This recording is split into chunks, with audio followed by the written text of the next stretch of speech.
Hi, this is John from Chicago, and welcome to my channel. Today I'm going to review a new goggle for you. It's going to be my recommendation for people getting started. It's the BetaFPV VR01 goggle. I paid $55 from RDQ. It took about a week to get. I haven't seen any reviews on this, so I wanted to get this out so people would know that it's a good goggle and it's worthy to be bought. The screen is a 4.3 inch screen, and it has a resolution of 800 by 480, which is good.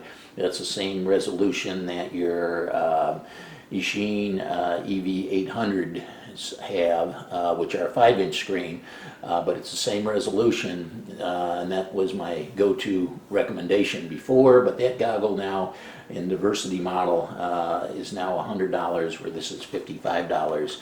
And I think the quality of the screens are maybe, this is a little bit smaller, which you don't notice, but the brightness is not quite as bright, but it's good enough. You could see the screen's pretty good. I'll show you a photo taken inside of each goggle so you can compare. So this is a good starter goggle. I'll fly around the house a little bit. I'll do an outside range test. I think if you changed out these antennas, you'd probably get another 20% further range on these. But all in all, it's a good starter goggle. Between these my 3 box goggles that I have. This first one here is the BetaFPV VR01 goggle that I'm reviewing now. And now this is what the Eachine EV800 looks like. And then this is the Eachine VR D3. I think this screen here, it doesn't look quite as clear. Looks like it's expanded a little bit. Here's 2 of them side by side. These are the BetaFPV on the left and the Eachine on the right. Now we're doing a range test on my Twig to see how far it'll go, my Eachine Twig 115, and I'm using both sets of goggles here. This is, you're seeing what it looks like in the BetaFPV goggle. I'm actually flying with a set of Sky Zones, and I was surprised they had about the same range, or it didn't break up. The breakup was about the same.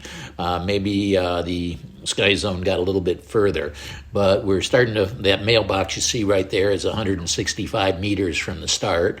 We're going into the park. I happen to hit a tree. I don't know what it is. The last 2 times I've done this, I hit a tree. But the importance of this is I just did turtle mode, and it's flipped over, so I didn't have to walk up to redo the test again. So I was able to take off and continue on my range test. Once I get into the park here, I'm coming up to about 200 meters right about there, and it's still clear despite the linear antennas, and I'm crossing about 220 meters there, and I make it to 240 meters. Now we're inside the house here, doing a flying around, and it works great inside.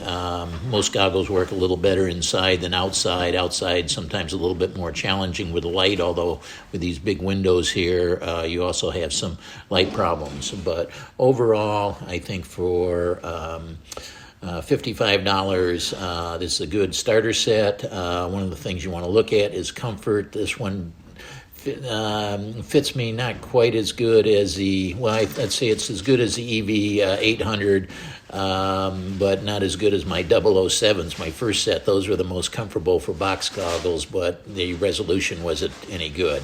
But I would definitely recommend this goggle for the $55. If you have any questions or comments, please leave those in the comments section below. This is John from Chicago, and thanks for watching.